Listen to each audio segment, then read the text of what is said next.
ladies, the President of the United States, Donald J. Trump, and First Lady Melania Trump.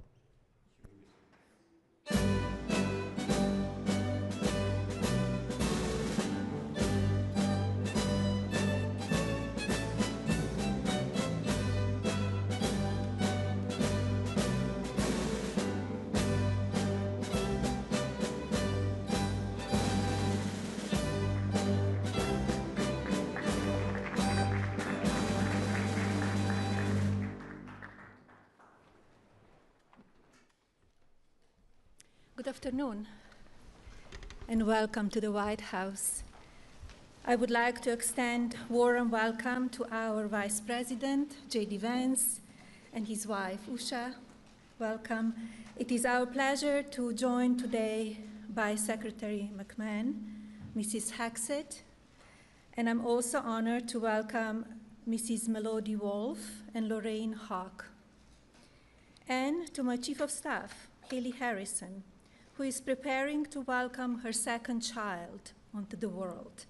Haley, you're a wonderful mother, and I wish you and your growing family all great things. I often think about the brave people who make the ultimate sacrifice for our freedom. When I went to honor the fallen service members from the 103rd Sustainment Command at Dover Air Force Base last March, I realized that words cannot comfort the all-consuming grief that family members, and mothers in particular, experience. The loss is overwhelming. Although I understand the deep pride these families feel in their loved ones' service to our great republic, I cannot fathom the depth of their sorrow. A mother is awestruck when she welcomes her child into the world. After 9 months, the miracle of life creates a fascinating bond between mother and child. With each breath, day by day, this bond deepens, bringing forth emotions never felt before.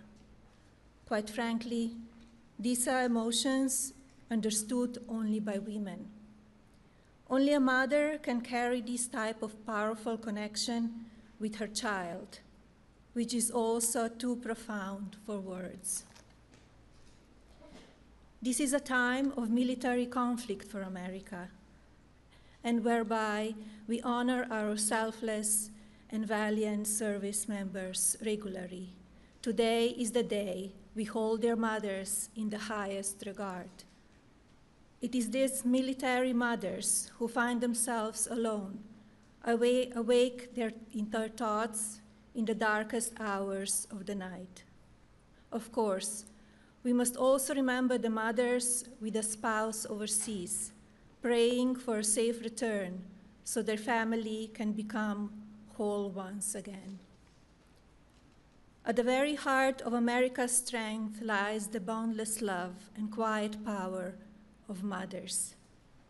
We are the most devoted teachers, gently nurturing empathy, inspiring dreams, and guiding our children towards goodness.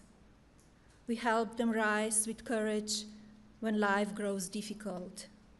In every hug, every story read at bedtime, and every sacrifice made without complaint, mothers build the moral foundation of our families. In doing so, America's mothers help build the soul of our nation. I pray you find enduring strength as your loved one serves in defense of our freedom. Most know my husband as the strong commander-in-chief, but his empathy transcends the role and shape a caring leader who constantly remembers each and every American soldier is someone's child. Distinguished guests, please join me with a warm welcome for our President, Donald J. Trump.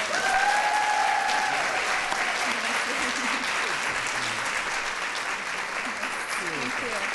That's good. Thank you, Anna. Great job. So I want to thank everybody for being here. We have so many things to talk about, but there's nothing more important than military moms that I can tell you, because without you, I don't think it would be in this house. I don't think this house probably ever would have been built a long time ago. So important. I want to start off by saying we're in our great vice presidents right here, and we're in I call it a skirmish, because that's what it is. It's a skirmish. And we're doing unbelievably well, as we did in Venezuela, where it was rapid, over in one day. And we're doing pretty much equally as well, I would say, larger. But we're doing very well in Iran. It's going very smoothly, and we'll see what happens. They want to make a deal. They want to negotiate. And I think that military mothers would want to hear that. Do you agree? I think it's appropriate. Somebody would say, oh, that's not appropriate. I think military mothers want to hear about this stuff. And we have the greatest. And we have the greatest military that we've ever had. We have the greatest military in the world by far. There's nobody even close.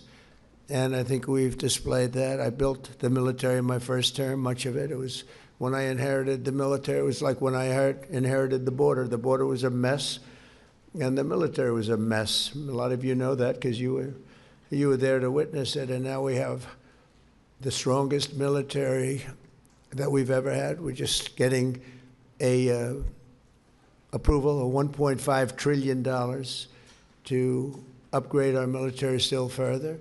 But when I was spending all that money in my first term, it was a great term, a very unbelievable term. We had the best economic numbers that the country's ever had. Now we're going to blow them away. We're blowing them away right now.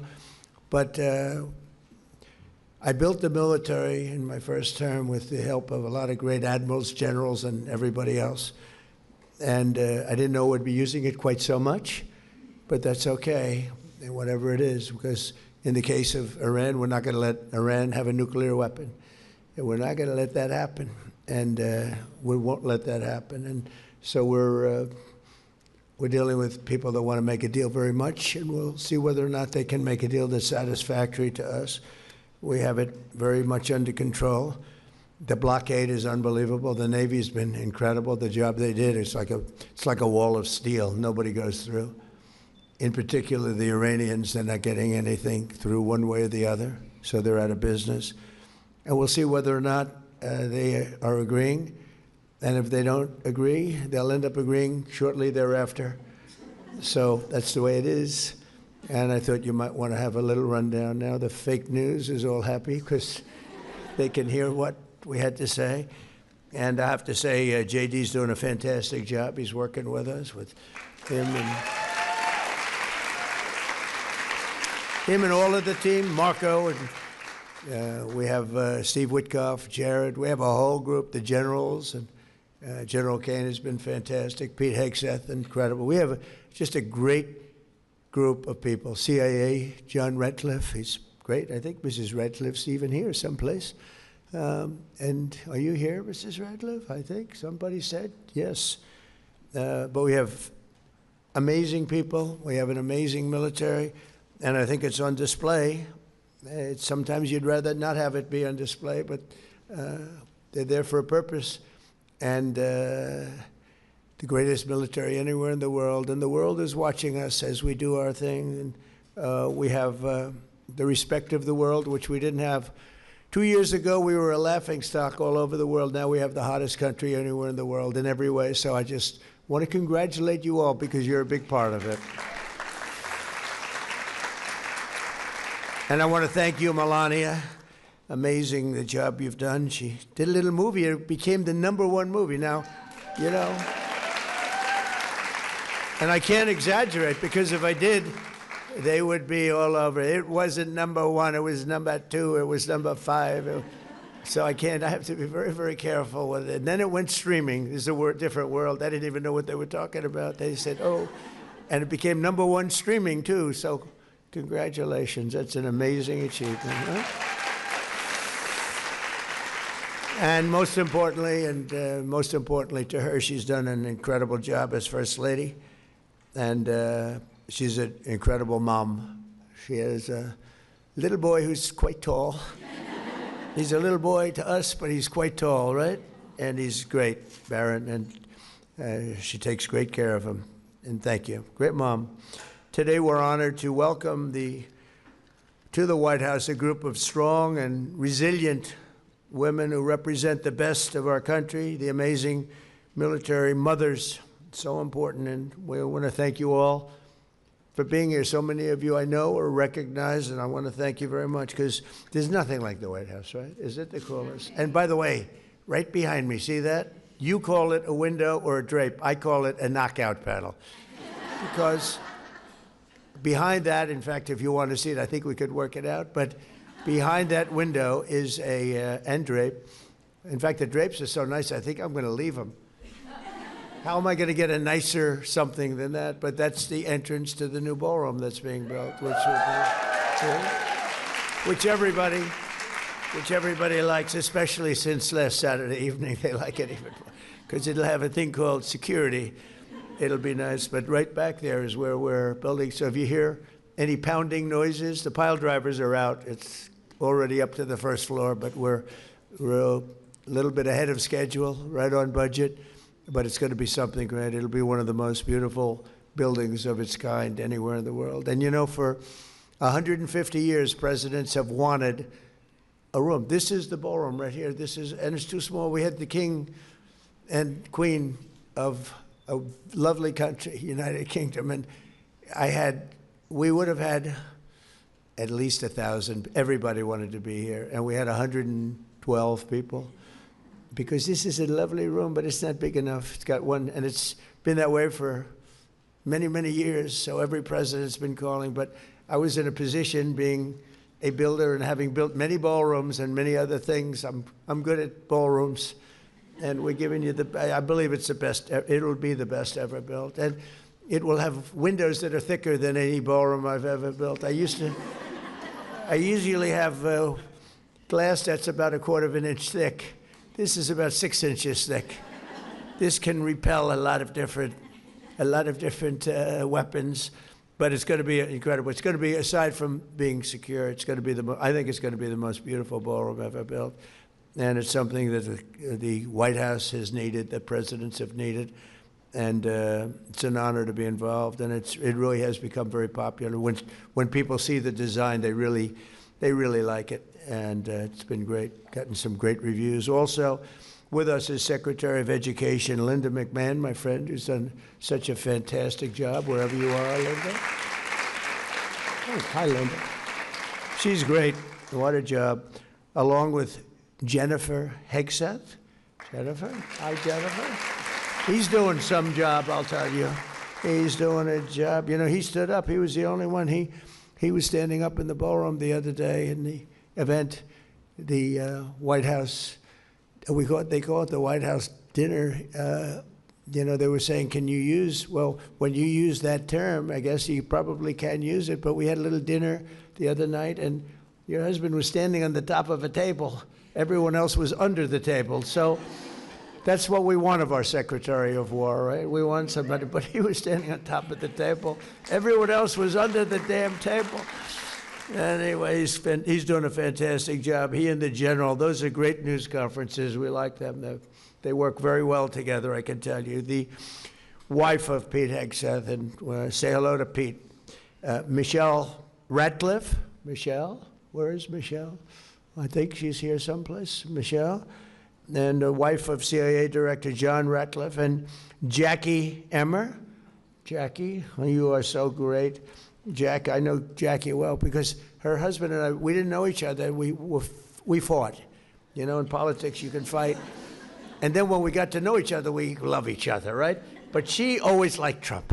And she convinced her husband, who's a big power in the House, she convinced her husband that Trump was much better than he thought. And I remember you. I like you. Now I really like him. He's an incredible. But I like you more, and I'm always, because you were there long before him, right? But Jackie, you're great. I appreciate it. Thank you very much. And as you know, Tom Emmer is the House Majority Whip, and he's a fantastic person, real leader. Comes from an interesting place, a place that's under investigation by our great Vice President. They're finding a lot. And Tom Emmer was one of the biggest complainers about what was going on in Minnesota and lots of other places. I also want to say a special thank you to the many moms among our fantastic military aides and social aides who support us here at the White House. They've been incredible. All of you have been so incredible. And I want to thank you very much for being with us today. It's beautiful. The women in this room have sacrificed for our country in countless ways. Among you are veterans and active duty service members, proud spouses, and the parents of those who serve in uniform. Amazing people, the most amazing people. Many of you have missed cherished moments, and you really have. You've spent so much time taking care of the ones you love. You've missed holidays, birthday parties, graduations, or even a child's first words. Others have moved more times than anybody can even count. And I don't know if you love doing it or not, but you get very good at it. You have the way, you know the way to do it. But you do it all because you love America, you love our country. And this week, as we prepare to celebrate Mother's Day, we take this opportunity on behalf of all of us to say thank you very much for the incredible job. You do it with love, so it's not, I don't think, there's no such thing as a job if you love it, but we'll call it a job nevertheless. The job you do is incredible, and everybody respects you so much. You have no idea. So I just want to thank you all, and thank you all for being here. Joining us is someone who knows the incredible sacrifice of service, Brittany Stevenson from Camp Lejeune. That's a hell of a camp. That's beyond a camp. It's the word camp, I don't know. It doesn't look like a camp to me. Her parents were both Marines, and in 1983, her dad survived the Marine barracks bombing in Beirut. We talk about that even to this day. That was something. Brittany loved the Marines so much that she married a Marine herself, and the love of her life. Taylor, over 15 years, her family has moved 10 homes, 10 different homes, and been assigned to 6 duty stations from all over the world. And now her daughter, Ava, is part of the Marine Corps Junior ROTC program and wants to become a Marine as well. So, Brittany, your family is a definition of Semper Fi and always faithful. And I want to thank you. Where are you? Where are you? Please stand up. Would you like to come up and say, come here, Brittany. Come here. Come on.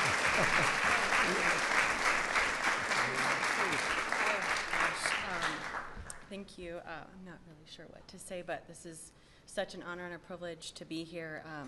I'm truly touched to represent my family, the Marine Corps, Camp Lejeune, and military moms and spouses like you all. So, thank you. Great job. Thank you, sir. Good job. She had no idea she was going to be doing that, but I looked at her. I said, she looks so great. I'm going to get her up here, right? That was beautiful. Thank you very much. As Melania mentioned, we're also honored to be joined by a military mother who sacrificed far more than most. That's Melody Wolf. And, you know, I love the name Melody because for a long time, you know, they have spell correct and word correct on these crazy machines that we use to put out truths, or they used to be called tweets. And every time I wrote Melania, it would correct to Melody. So I do things, and I work very fast, very fast. Blah, blah, blah, blah, and I talk about it, and I say, and Melania is fantastic, and happy Mother's Day, Melania, our great First Lady, Melania, but it would spell correct and word correct to Melody. And sometimes I wouldn't proofread it, and I'd say, and I would get just absolute decimated. These people would decimate. They said he didn't know the name of his wife. He keeps calling her.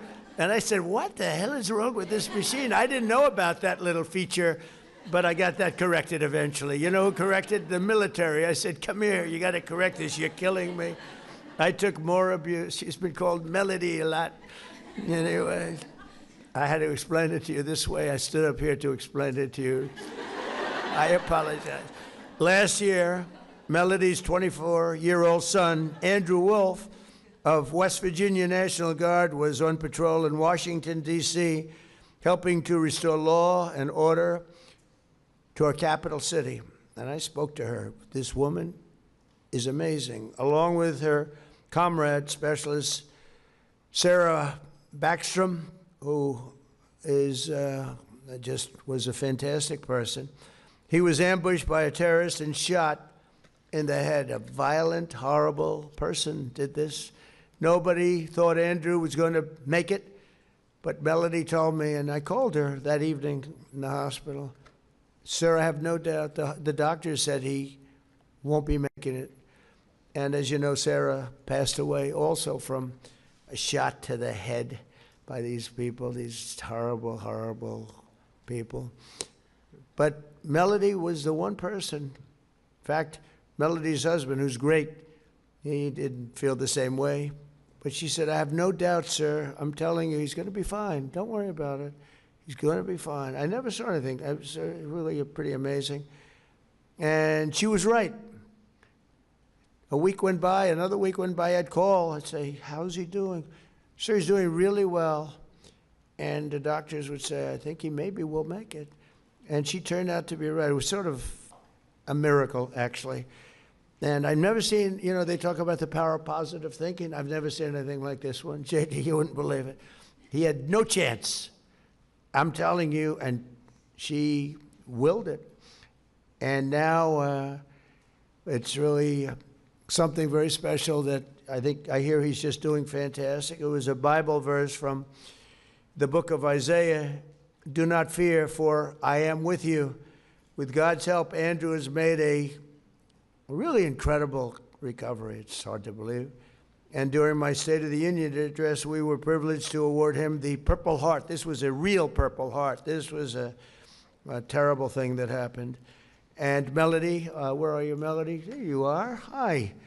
Haven't seen you in a little while, but it's true, the story, right? You were the only one. You know that you were the only one. She was so positive, I don't think she hurt anybody else.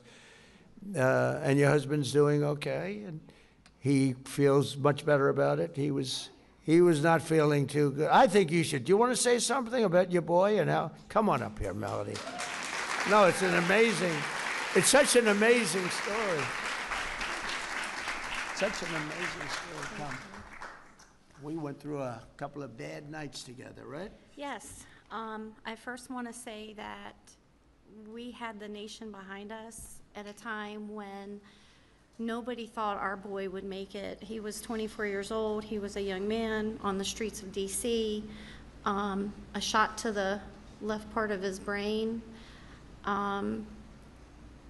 We have a strong faith in God, and God is what brought our son through this. He gave us an amazing backing. He gave us amazing doctors. He gave us amazing nurses.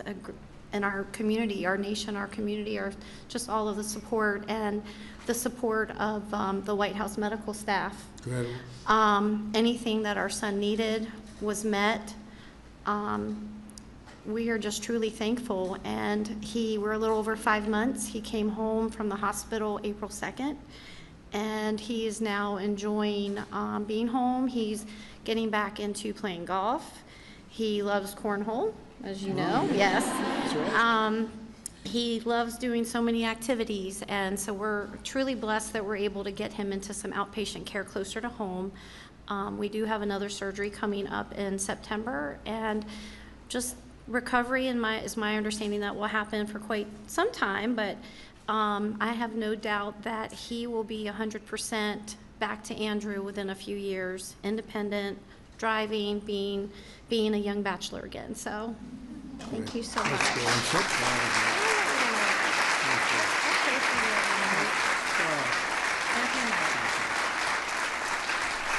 Incredible.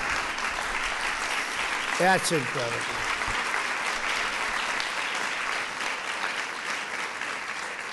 That's incredible. Nobody really can understand it, but I was with the general, who was fantastic, right? And he said, not much of a chance, maybe no chance. I mean, I hate to say it even, but no chance. They all said the same thing. And she said, no, God is with him. I'm telling you, President, God is with him. He's going to be okay.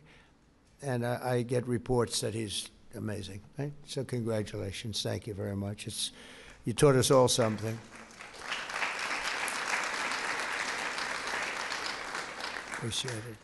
Also joining us is an outstanding active duty Air Force mom, Lieutenant Colonel Amanda Colazzo. She's an MQ-9 Reaper drone pilot. Whoa, that's pretty good. An evaluator, a weapons officer, and desk officer at the Defense Threat Reduction Agency. She has traveled to 20 countries, flown over 7,000 hours, and eliminated many high-value targets. She's a great talent, they say. Our military is strong again, and as Amanda says to herself, and we are, as a nation, we are really respected again. She said that, and it's true. So, Amanda, thank you very much. Where are you, Amanda? Where are you? Come on up here, Amanda. I got to do this. You know, they're not expected to, but they're doing very well. Come on up. That's great.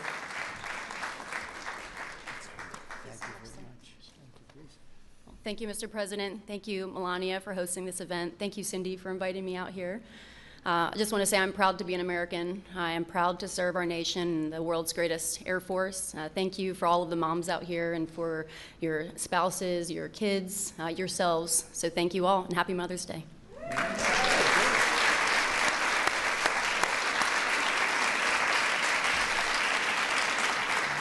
She's very sharp, isn't she? She'll be running for office someday. Great. Thank you very much. Appreciate it. As Commander-in-Chief, I will always support our great service members and their families. We've invested a record-setting trillion, and now it's up to $1.5 trillion, and all built in the USA, by the way, all right? So it's a lot of jobs, too, you know? Some people said I did it for that. Actually, I didn't. I did it for the military, but it's a byproduct. We have tremendous numbers of very talented people building all of the things that we do, and we make the best equipment anywhere in the world by far. They're all ordering it for us. In fact, I've given a special edict that the defense companies who have the best equipment, they're not making it fast enough, and now they're all building plants all over the place. I said, you're not allowed to buy back stock anymore. I told some of these people that are making millions and millions of dollars, you got to reduce your salary. I'm going to reduce your salary. You're going to put it into weapons. And it's been incredible, the spirit we have. And they're building, some of them are building 6, 7 plants right now to make the Patriots and the Tomahawks.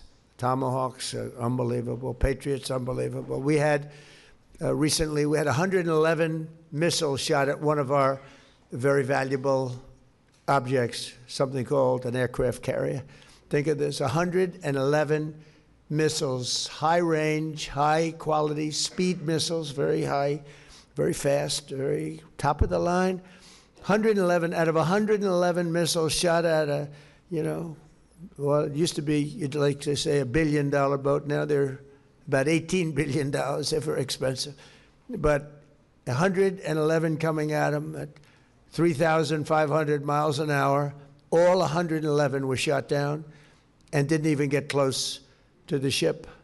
And they're all laying at the bottom of the ocean along with the Iranian Navy. They're all laying very nicely under the water. But think of that, 5 years ago, a thing like that would have been impossible.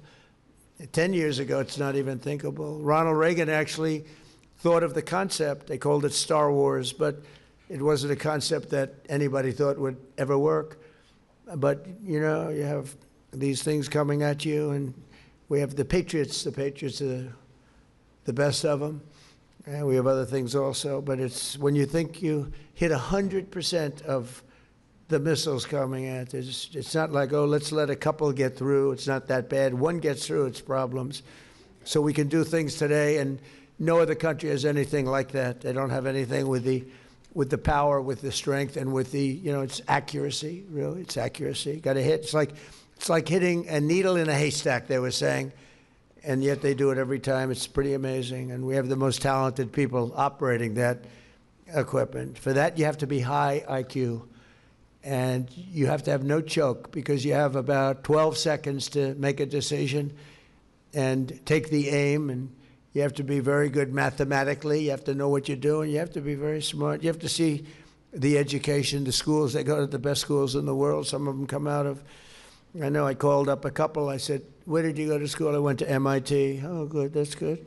So it's, you know, it's a very different, frankly, it's a very different military in many ways. But we have invested a record-setting amount of dollars, and the U.S. Armed Forces is now stronger than it's ever been, and we're getting stronger, and it's so important. Every branch is setting records in recruitment, and I'm very proud of the Space Force, because that was a branch that, a new one that came up, and we were losing to Russia and to China in space, and we had it as part of the Air Force, but it wasn't really thought of, you know, once it's part of something. And we put a great general in charge, and the Space Force is now leading the other countries, China, Russia, and there is no fourth, really, and leading them by, we saw numbers the other day, we're leading in space by so much, we're never going to be caught. So I'm very proud of Space Force. First time that's taken place, a new force.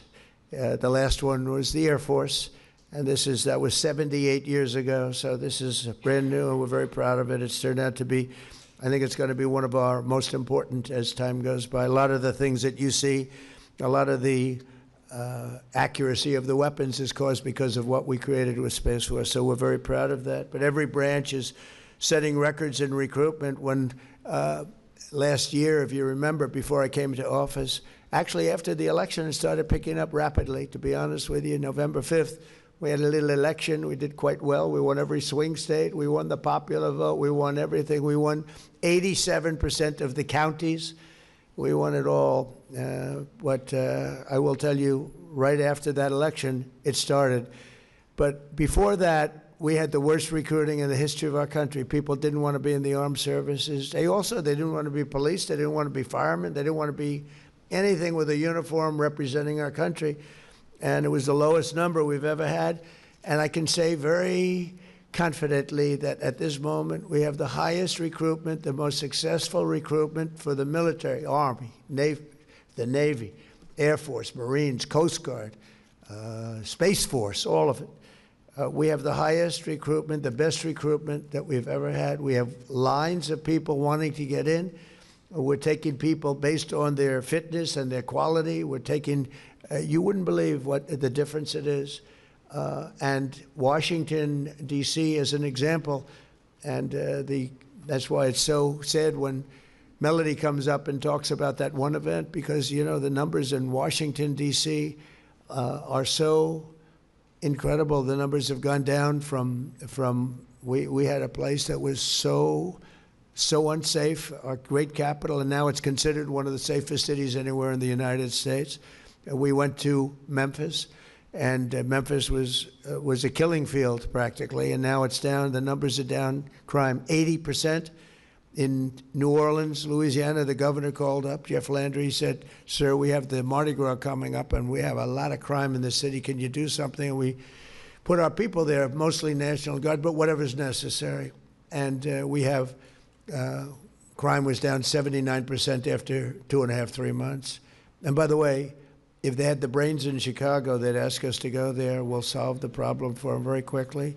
We'd go to San Francisco very quickly. San Francisco would be so easy for us. We'd go to New York and help them out. We'd love to help them out. And we'd get crime numbers down 70%, 80%, 90% in a matter of months. We took it in D.C. It was really bad. I don't want to go into the numbers in terms of using the word murder, but it was really bad. And it's gone from that to being, we're down 92%. And actually, I'm trying to figure out, you know, the 8%, who they are. One of the things we did, and some people like it, but the numbers speak for themselves. If you really get down, you see drug traffic coming into our country is way down. And by ocean, by the water. You know, a lot of people say, what do you mean by sea? Is it sea like vision? No, it's the SEA. But it's down 97%. Think of it, 97%. For years, they'd grab a boat and they'd bring him in and they'd see a judge and they'd let him out, and the next day he's back in his country, bring in more drugs in. Nothing worked. We're down nothing. Get worse, worse, worse. Down 97%. And we're trying to figure who the 3% are, because we consider them to be maybe the bravest people anywhere in the world. You look at those boats, pume, pume, and you feel terribly, except for one thing. Those boats, 25,000 people die from just a couple of those boats. Think of it, from drugs, ruin families, ruin everything. And when you see that, you say, thank you very much. But drugs coming in by sea are down 97%. And now we've started the land force, which is much easier. And you'll hear some complaints from some people in, like, representatives from Mexico and other places, but if they're not going to do the job, we're going to do the job, and they understand that. So that's sort of the easy one by comparison to the sea. We had to do the sea first. You had no idea how much came in by water, and very little, almost nothing is coming in right now. They don't want to do that anymore. But no one should ever doubt the resolve of America's military moms. They're incredible. From the start of our republic down to today, our nation's been strengthened by the love and devotion and the commitment of incredible women. These are really incredible women who've served our country, supported our troops, and poured out their care and compassion for this nation that we all love. So I just want to thank everybody, and happy Mother's Day, and God bless you all. Thank you very much. Thank you.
Start packing up quickly.